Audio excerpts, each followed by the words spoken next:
नमस्कार, मैं अर्जुन तुकाराम लाड, टीजीटी हिंदी, जवाहर नवोदय विद्यालय बरपेटा, असम।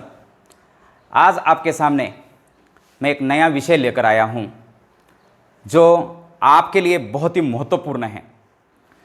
आप कक्षा 10वीं में हैं और कक्षा 10वीं में विविध प्रकार के व्याकरणिक विषय आपके सामने आए हुए हैं। आपको हर एक व्याकरणिक विषय की तरफ अगर आप देखते हैं तो आपको लगता है ये नया है, ये नया है, ये मैंने पढ़ा नहीं है, ये मेरा पढ़ना बाकी है।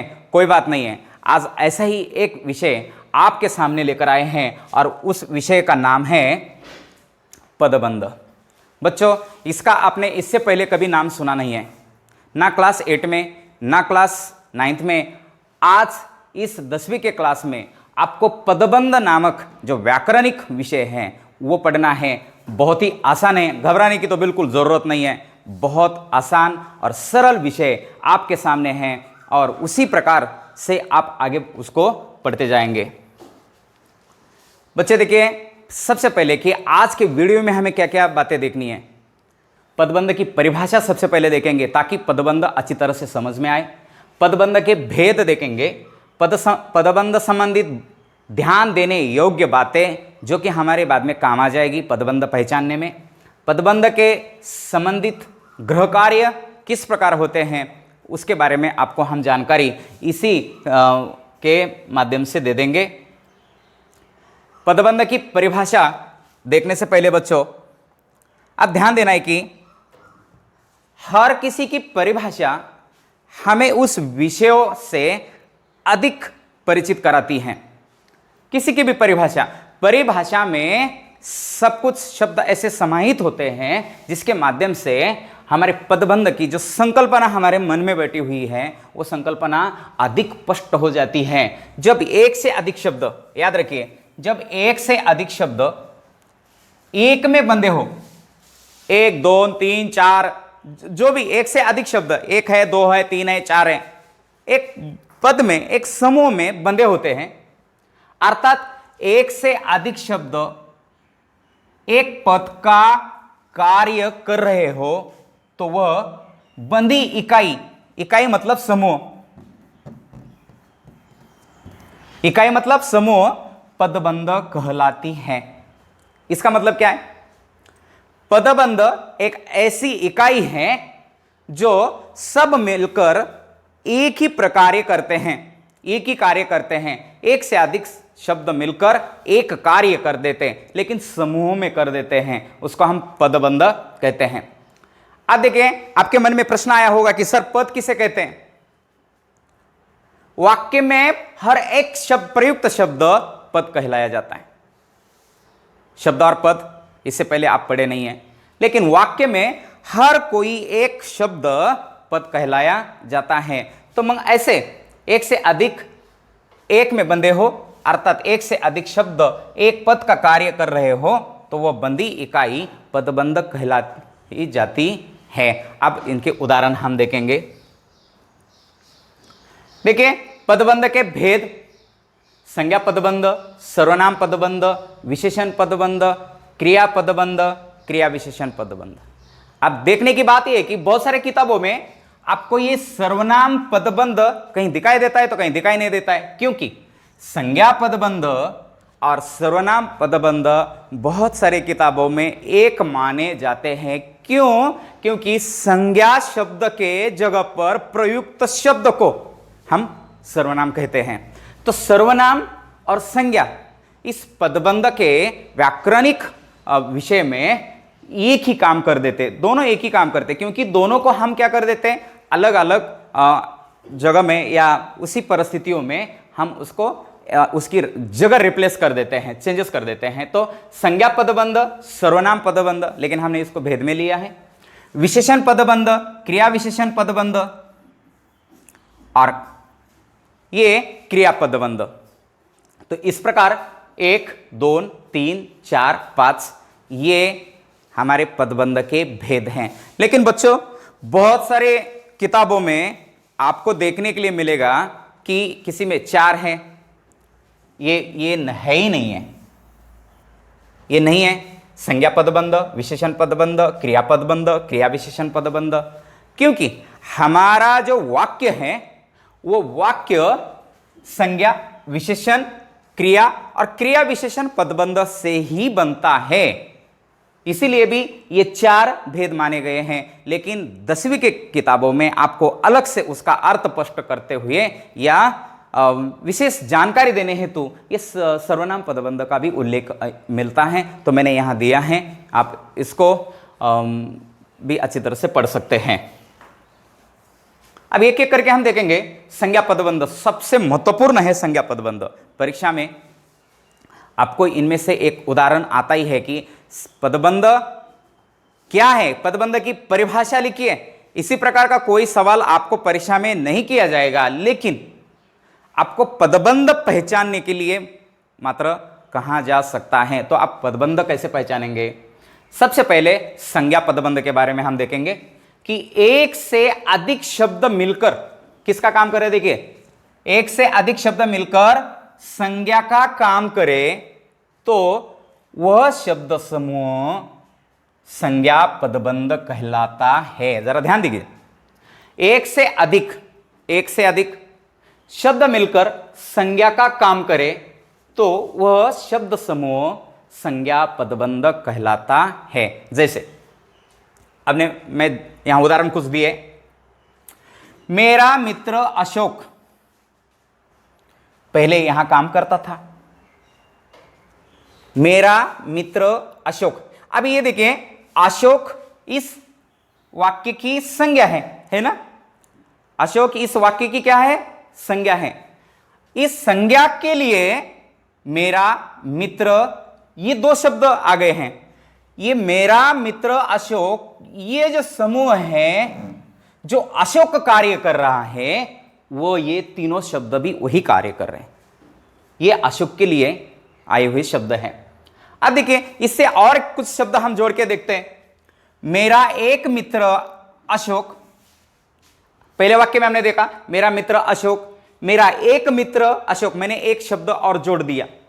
हमारा जो शब्द समूह है, जो पद का समूह है, वो पद का समूह का मैं दायरा बढ़ा रहा हूं, देखिए धीरे धीरे, कि लेकिन इतने सारे शब्द मिलकर भी वही काम करे। जहां पहले अशोक शब्द ने काम किया था, वही कार्य मेरा एक मित्र अशोक, ये 4 शब्द मिलकर भी वही काम कर रहे हैं।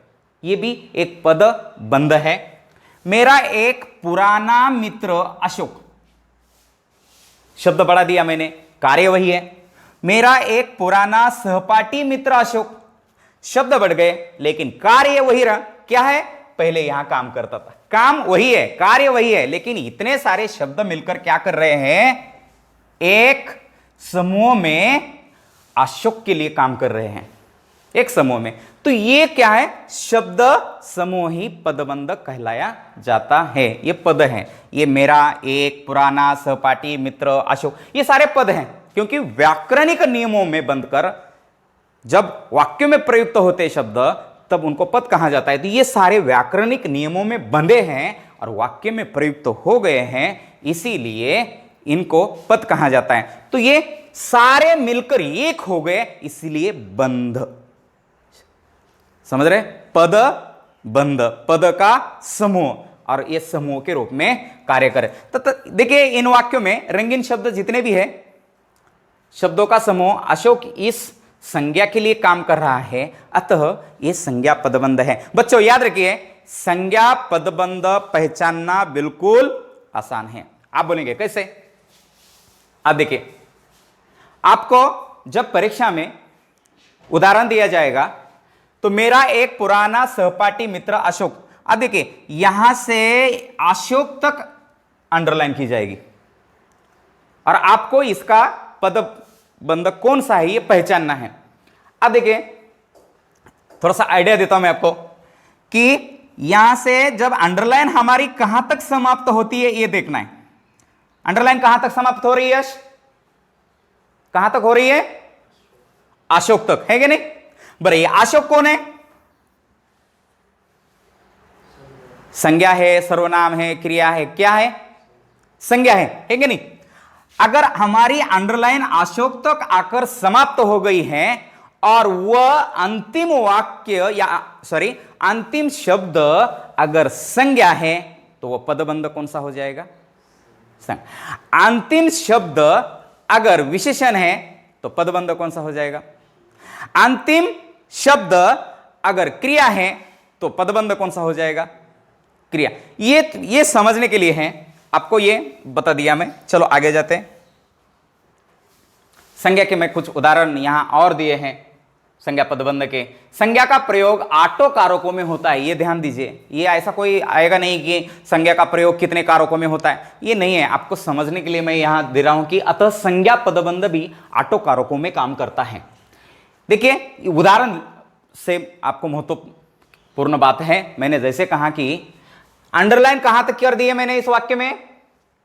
एकाग्रता से अध्ययन करने वाला विद्यार्थी। अंडरलाइन कहां तक है हमारी? विद्यार्थी तक है ना, विद्यार्थी संज्ञा। अतः यह पदबंध कौन सा है? संज्ञा पदबंध। देखिए मुंबई से आए लोगों को नवोदय में ठहराया गया है, अभी क्वारंटाइन सेंटर बन गया है इसलिए। हाँ देखिए लोग कौन है?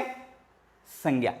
को विभक्ति चिन्ह लगाए क्योंकि ये कारक आठों कारकों में ये काम करता है इसीलिए। 10 रुपए के नोट से मेरा काम नहीं चलेगा। से नोट एक संज्ञा है। कक्षा 10वीं के सभी छात्र संज्ञा है, छात्रों के लिए। जैसे यहां से है, यहां को है, के लिए संप्रदान कारक। इमारत की 5वीं मंजिल से गिरकर एक व्यक्ति की जान चली गई, सॉरी, तो ये मंजिल 5वीं मंजिल जगह का नाम। हमारे विद्यालय के सभी छात्र अवकाश पर जा रहे हैं। ये सारे संज्ञा पदबंध के उदाहरण है। बहुत ही आसान है, घबराने की जरूरत नहीं है। आपको परीक्षा में ओनली पूछा जाएगा, क्या पूछा जाएगा कि इस पदबंध का भेद क्या है, यह पूछा जाएगा। या वाक्य दिया जाएगा, आप इस वाक्य में संज्ञा पदबंध छाटिए। ऐसा अगर एक सवाल कर दिया तो आपको अंडरलाइन करके उस संज्ञा पदबंध को छाटना पड़ेगा। अब देखिए नीचे और एक वाक्य दिया है कि ओ सोने की लंका पर मान करने वाले रावण, मेरे लिए तो वो घास फूस के समान है। यहां उद्गारवाचक वाक्य दिया गया है, तो ये भी वो संबोधन। उसके बाद हम देखते हैं, जो आज तक मैंने अब पहले भी कहा है, अभी भी कह रहा हूं कि बहुत सारे किताबों में ये पदबंध नहीं दिया जाता है, लेकिन आजकल नई किताबों में आ रहा है। तो सर्वनाम पदबंध, चलो ये भी परीक्षा में आ गया तो आपको घबराने की आवश्यकता नहीं है, क्योंकि इसकी भी जानकारी आपके पास हो रही है। संज्ञा पदबंध और सर्वनाम पदबंध में ऐसा कोई ज्यादा अंतर नहीं है, क्योंकि संज्ञा के स्थान पर प्रयुक्त होने वाले शब्द ही सर्वनाम कहलाते हैं। ये सर्वनाम शब्द जब अकेले आ जाते हैं तब सर्वनाम पद कहलाते हैं, जब अकेले आते हैं तब सर्वनाम पद कहलाते हैं, और एक पद के समूह में आते हैं तब उन्हें सर्वनाम पदबंध कहलाया जाता है ना सन? क्या है? अकेले आते हैं तो सर्वनाम पद, और समूह में आते हैं तो सर्वनाम पदबंध के नाम से जाने जाते हैं। जैसे देखिए, वह पकड़ा गया, यह अकेला है। पकड़ा गया सर्वनाम पद है क्योंकि अकेला आ गया, लेकिन चोरी करने वाला वह, अभी अकेला है क्या? नहीं है। चोरी करने वाला वह, ये चोरी करने वाला वह, अब देखिए समूह के रूप में आ गया तो यह सर्वनाम पदबंध हो गया। पहले अकेला आ गया सर्वनाम पद, समूह में आ गया सर्वनाम पदबंध। दीन दुखियों पर दया करने वाले आप, ये देखिए आप सर्वनाम है, तू, तुम, आप, मेरा, मेरे, हाँ ठीक है। सचमुच महान है क्योंकि अंडरलाइन आप तक है, अंडरलाइन वह तक है, यह भी ध्यान रखना है। सर्वनाम पदबंध। कक्षा के 30 छात्रों में से कोई भी अनिश्चित सर्वनाम है, तो ये ऐसे सर्वनामों से हमें यह पता चल जाता है कि ये जो पदबंध है सर्वनाम पदबंध है। आसान है, बस संज्ञा पदबंध में और सर्वनाम पदबंध में अंतर किस बात का है कि संज्ञा की जगह पर हमने सर्वनाम शब्दों का प्रयोग कर दिया है। अगर सर्वनाम शब्द हट जाते हैं और उनका नाम आ जाता है तो वह संज्ञा पदबंध में चला जाएगा, और संज्ञा की जगह पर सर्वनाम आते हैं तो सर्वनाम पदबंध में आ जाएगा। ये बिल्कुल भी अंतर नहीं है, घबराने की तो बिल्कुल आवश्यकता ही नहीं है। अब देखिए विशेषण पदबंध जो दूसरा भेद है, मैं जल्दी जल्दी जा रहा हूं बच्चों, ध्यान रखिए। जहां एक से अधिक शब्द मिलकर, कहां आप कोई भी उदाहरण लीजिए, सभी जगहों पर पदबंध है मतलब बंध है मतलब समूह है, और इस समूह में एक से अधिक शब्द ही आएंगे, क्योंकि जब जब एक अकेला शब्द आ जाएगा तब वो विशेषण माना जाएगा। जब एक से अधिक शब्दों के रूप में आपके पास आकर एक प्रकार्य करेगा तो वह समूह पदबंध माना जाता है। तो एक से अधिक शब्द मिलकर प्रत्यक्ष रूप में किसी संज्ञा या सर्वनाम की विशेषता बताए, वहां उन विशेषता बताने वाले सभी शब्दों को विशेषण पदबंध कहा जाता है। सबसे महत्वपूर्ण बात बच्चों यह है कि विशेषण किसे कहते हैं, पढ़ा है आपने इससे पहले, जरूर पढ़ा है। किसे कहते हैं विशेषण? संज्ञा शब्द की विशेषता बताने वाले शब्दों को विशेषण कहते हैं। अब संज्ञा शब्द कहां है ये ढूंढना है। मजेदार बात देखिए, संज्ञा शब्द कहां है ढूंढना है। अब देखिए उदाहरण मैंने दिया है, गुलाब के फूल जैसा शिशु का मुख किसे मुग्ध नहीं करता। हमारे अंडरलाइन देखिए, गुलाब के फूल जैसा। अब देख बोलेंगे सर संज्ञा तो गुलाब भी है, संज्ञा तो फूल भी है, संज्ञा तो शिशु भी है, लेकिन हमें विशेषण ढूंढना है। तो किसकी विशेषता बताई जा रही है वाक्य में? किसकी विशेषता बताई जा रही है? शिशु की। शिशु की विशेषता बताई जा रही है कि शिशु का मुख गुलाब के फूल जैसा, मतलब गुलाब के फूल जैसा। ये जो तीन शब्द हैं वो शब्द एक संज्ञा की विशेषता बताने का काम कर रहे हैं, और ये समूह में आकर ये शिशु के लिए काम कर रहे हैं। समझ में आ गया? यश समझ में कि गुलाब के फूल जैसा, ये शिशु इस शब्द के लिए, इस संज्ञा के लिए, ये गुलाब के फूल जैसा, ये तीनों शब्द मिलकर कार्य कर रहे हैं। अतः ये विशेषण पदबंध का उदाहरण है। बहुत आसान है, घबराने की आवश्यकता नहीं है, लेकिन नाम से घबराते बच्चे। विशेषण पदबंध के और कुछ उदाहरण दे रहा हूं मैं। विशेषण पदबंध संज्ञा पदबंध का एक हिस्सा होता है। विशेषण पदबंध अगर देखते कि संज्ञा पदबंध का हिस्सा होता है, संज्ञा पदबंध में से संज्ञा पद को हटा देने से विशेषण पदबंध ही शेष बचता है। ध्यान देने योग्य बात, कान खोल के सुन लो। क्या क्या सुनना है? कि संज्ञा पदबंध में से संज्ञा पद को हटा देने से बाकी जो बचता है वह विशेषण पदबंध शेष बचता है। देखिए झगड़ा करने वाले, अगर अब देखिए यहां संज्ञा है बच्चे, ठीक है नहीं, लेकिन कौन से बच्चे? झगड़ा करने वाले बच्चे। कौन से? झगड़ा करने वाले। अब देखिए इसको हटाओ, क्या बचता है? झगड़ा करने वाले। ये बचा हुआ ही हमारा विशेषण पदबंध है। अब देखिए, इतना मीठा पका हुआ आम मैंने कभी नहीं खाया। आम का सीजन चल रहा है अभी, जरूर अगर आपको मिलता है तो खाइए, कोई बात नहीं है। आम संज्ञा है, संज्ञा की विशेष मतलब आम की विशेषता क्या है? यहां आम की विशेषता वो एक तो पका है और पकने के बाद मीठा हो गया है कि नहीं? आम की विशेषता क्या है? एक तो वो पका है और पकने के बाद मीठा हो गया है। तो इतना पका हुआ मीठा आम मैंने अभी तक नहीं खाया, तो ये आम की विशेषता दे रहा है ये समूह। देखिए अंडरलाइन कहां तक है? देखिए, कठोर परिश्रम करने वाला विद्यार्थी अनुत्तीर्ण नहीं हो सकता। कौन सा विद्यार्थी? ऐसे हमेशा प्रश्न पूछते रहना है, क्योंकि क्या, कब, कौन सा, किसने, ऐसे प्रश्न पूछने से हमारे पदबंध सामने आ जाते हैं। देखिए, कठोर परिश्रम करने वाला विद्यार्थी, कौन सा विद्यार्थी? कठोर परिश्रम करने वाला। कौन सा आम? इतना मीठा पका हुआ या मीठा पका हुआ आम। कौन से बच्चे? झगड़ा करने वाले बच्चे।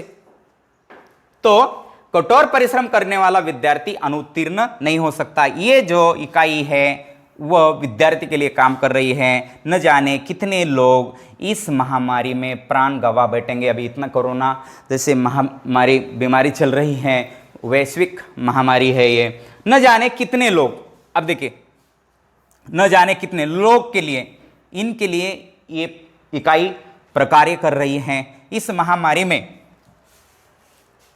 महामारी में प्राण गंवा बैठे। तो ये जो उदाहरण है, इन उदाहरणों से हमें विशेषण पदबंध के बारे में अधिक और सटीक जानकारी प्राप्त होती है। तो मैं आशा करता हूं बच्चों कि ये आपको समझ में आया होगा। तो अगला भेद हम देखेंगे क्रिया पदबंध। ये चौथे भेद तक हम यहां आ गए। तो आप देखते रहिए, क्रिया पदबंध एकदम आसान है। आप बोलेंगे आसान क्यों? क्योंकि हिंदी भाषा में वाक्य रचना जब होती है तो क्रिया का स्थान कहां आता है? पहले, दूसरे, तीसरे या अंत में? कहां आता है? अंत में। गुड। तो ये क्रिया का भाग कहां आता है? लगभग अंत में आता है। वैसे आगे देखेंगे तो क्रिया पहले भी आती है। उठो, निकल जाओ, अब उठो, निकल जाओ। कभी कभी हम एक शब्द, क्रिया शब्द ही बोल देते हैं, आओ। मतलब जो वाक्य पढ़ाते समय हम देखेंगे कि एक शब्द के वाक्य, दो शब्द के वाक्य, तीन शब्द के वाक्य, लेकिन हमारे मानक हिंदी के अनुसार अगर वाक्य रचना की जाती है तो कर्ता, कर्म और क्रिया, ये क्रम हमारा वाक्य का है। तो क्रिया कहां आती है फिर? अंत में।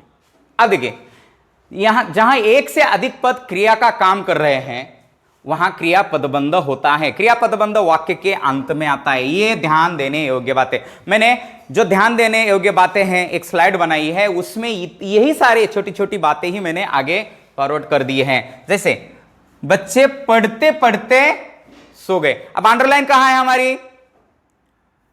सो गए। पढ़ते पढ़ते सो गए। सो गए है हमारी क्रिया है। अतः क्रियाबंध कौन, मतलब क्रिया पदबंध कौन सा हो गया? सो गए, ये हमारा क्रिया पदबंध हो गया। आप बोलेंगे कि सर पढ़ते पढ़ते ये भी एक क्रिया ही है, पढ़ना। तो ये क्रिया की विशेषता बताने वाले शब्दों को आगे के भेद में हमें क्रिया विशेषण में देखना है। तो चलिए आगे हम क्रिया विशेषण देखेंगे। तभी क्रिया पदबंध के कुछ और उदाहरण यहां दिए मैंने भी। हिंदी के वाक्यों में क्रिया पदबंध अंत में आता है, तो इसलिए इस पदबंध की पहचान करना आसान कार्य है। क्रिया पदबंध में क्रिया रूप मुख्य होता है। इसे मुख्य क्रिया तथा सहायक क्रिया के दो अथवा इससे अधिक अंश सम्मिलित रह सकते हैं। कभी कभी होता है ना कि चले जाना चाहिए, अब चले जाना चाहिए, कितने चले जाना चाहिए, या अब मुझे चलना चाहिए। अब चलना भी और चाहिए भी, दो दो। देखिए, चलते समय कभी नीचे भी देख लिया करो। देखना, लेना, करना, ये सारी क्रियाएं हैं। तो इतने सारे शब्द मिलकर क्रिया का काम कर रहे हैं। चलना चाहिए, ये क्रिया का काम कर रहे हैं। ऐसे अनेक शब्द आ जाते हैं। तो मैंने अभी कहा था कि क्रिया विशेषण की तरफ चले जाएंगे, तो निश्चित हम आगे क्रिया विशेषण की तरफ जा रहे। तो ये हमारा अंतिम पदबंध का भेद है। देख लीजिए कि क्रिया विशेषण, इसको ही अव्यय कहा जाता है। हाँ, इसको ही अव्यय कहा जाता है। जो हम शब्द के भेद देखते हैं, विकारी शब्द, अविकारी शब्द, जिसमें विकार पैदा होता है, जिसमें संज्ञा, लिंग, वचन, कारक, विभक्ति आदि के अनुसार परिवर्तन होता है, उसको विकारी। और जिसमें इनके कारण परिवर्तन नहीं होता है, उनको अविकारी। और अविकारी में एक क्रिया विशेषण आते हैं। इनका बदल नहीं होता, ये अव्यय है, इसलिए मैं बोला ये अव्यय है, जिसका व्यय नहीं होता, अव्यय। तो एक से अधिक शब्द मिलकर विशेषण का काम करे तो वे सब मिलकर क्रिया विशेषण पदबंध कहलाते हैं। देखिए, एक से अधिक शब्द मिलकर क्रिया विशेषण का काम करे तो सब मिलकर क्रिया विशेषण पदबंध कहलाते हैं। जितने प्रकार के क्रिया विशेषण है ना, आप बोलेंगे क्रिया विशेषण के भी प्रकार है क्या? जी हां, क्रिया विशेषण के भी प्रकार है। मैंने यहां दिए है, देखिए, रीतिवाचक क्रिया विशेषण, स्थानवाचक क्रिया विशेषण, कालवाचक क्रिया विशेषण और परिमाणवाचक क्रिया विशेषण दिए। लेकिन बच्चों याद रखना है, क्योंकि आप भी कोर्स में पढ़ रहे हैं, तो आपको इसके भेदों के हिसाब से, या क्रिया विशेषण का कौन सा भेद है, रीतिवाचक क्रिया विशेषण ही है क्या, ये प्रश्न लगभग आपको पूछा नहीं जाएगा, बस क्रिया विशेषण का उदाहरण पूछा जाएगा, ये देखना है। तो क्रिया विशेषण होते हैं, उतने ही प्रकार के क्रिया विशेषण पदबंध भी होते हैं। मतलब जितने प्रकार के क्रिया विशेषण उतने प्रकार के क्रिया विशेषण पदबंध। इसका मतलब 4 प्रकार के क्रिया विशेषण पदबंध हो जाएंगे, है ना? ऐसा ही? हाँ, ऐसा ही है। यहां चारों प्रकार के एक एक वाक्य दिए मैंने। मेरी छोटी सी बहन बहुत जोर से चिल्लाई। अब ये चिल्लाई क्रिया है। कैसे चिल्लाई?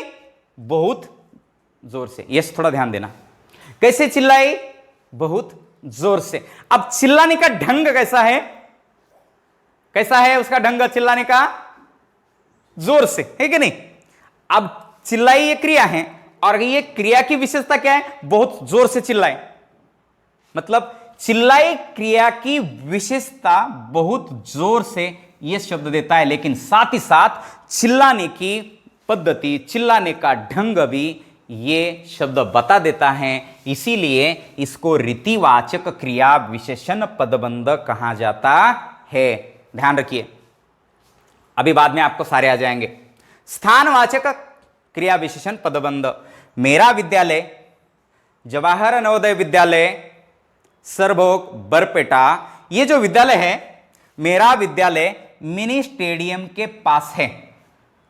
आपका घर कहां है? अरे वो दुकान के पास है। मतलब हम क्या दर्शा रहे हैं?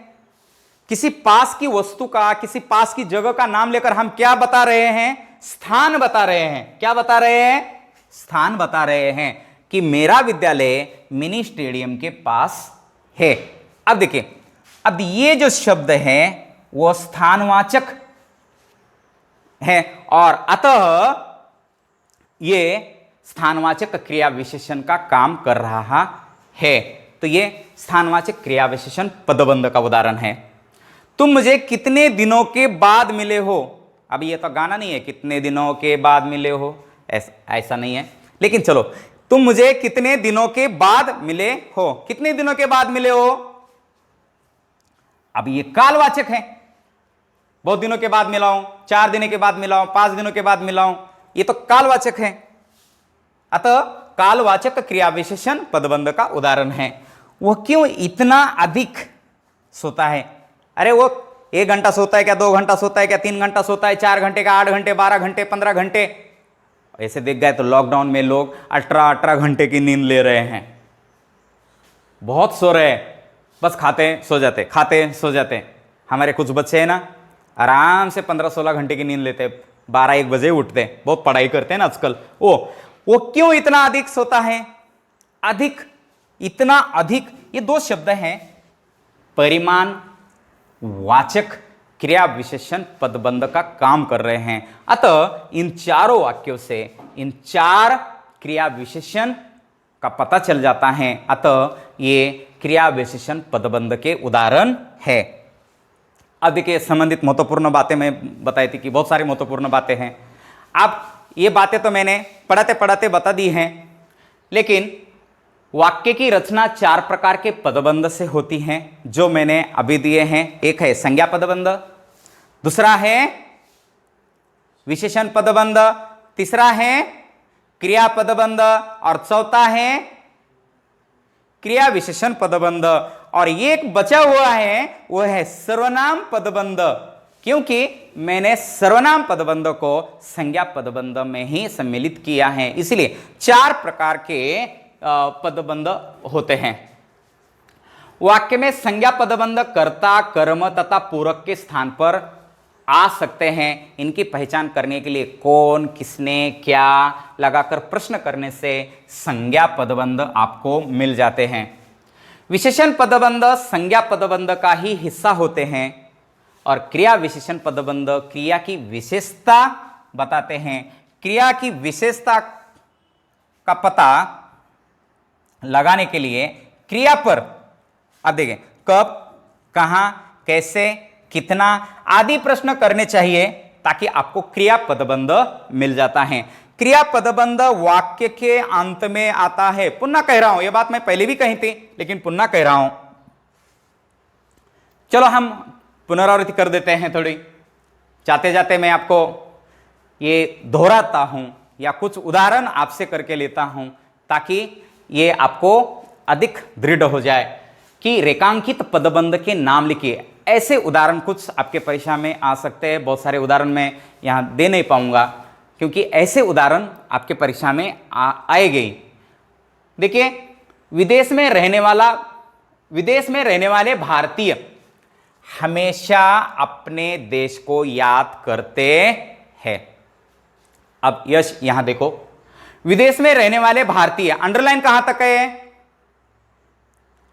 भारतीय। ये भारतीय शब्द कौन है? संज्ञा, सर्वनाम, विशेषण, क्रिया कौन है? संज्ञा। अतः इस वाक्य का पदबंध कौन सा हो गया फिर? संज्ञा पदबंध। ओके, मैंने कल रात की बची हुई सारी मिठाई खाई। अब देखिए, मैंने कल रात की बची हुई सारी मिठाई। अब मिठाई क्या है? संज्ञा। कौन सी मिठाई? रात की बची हुई मिठाई। विशेषण। अतः ये वाक्य विशेषण पदबंध का उदाहरण है। सब अपने अपने काम पर चले गए। अब बताओ मुझे, चले गए, चले गए, कहां चले गए? मैंने बोला कब, कहां, कितने, किसने, कहां चले गए? कौन चले गए? सब अपने अपने काम पर। कहां चले गए? अपने अपने काम पर चले गए। ये जो इकाई है प्रकार कर रही है क्रिया विशेषण पदबंध का उदाहरण है। और क्या है कि आप तुम्हें चले जाना चाहिए, ये वाक्य में कौन सा पदबंध है? आप जोर से बताइए मुझे। गुड। कौन सा पदबंध? क्रिया पदबंध। क्रिया पदबंध।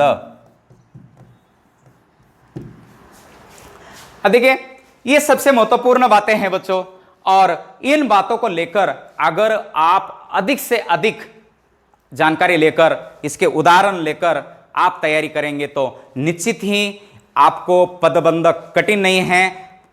कक्षा 10वीं में जितने भी अंक के लिए पदबंध है उतने अंक आप प्राप्त कर सकते हैं। आशा ही नहीं, मुझे पूरा विश्वास है आप इसको प्राप्त करने में कतई क्या बोलेंगे इसको कि आप पीछे नहीं रहेंगे, निश्चित ही आप सफल हो जाएंगे। और इसी के साथ आपको बहुत बहुत धन्यवाद देता हूं और आभार व्यक्त कर देता हूं।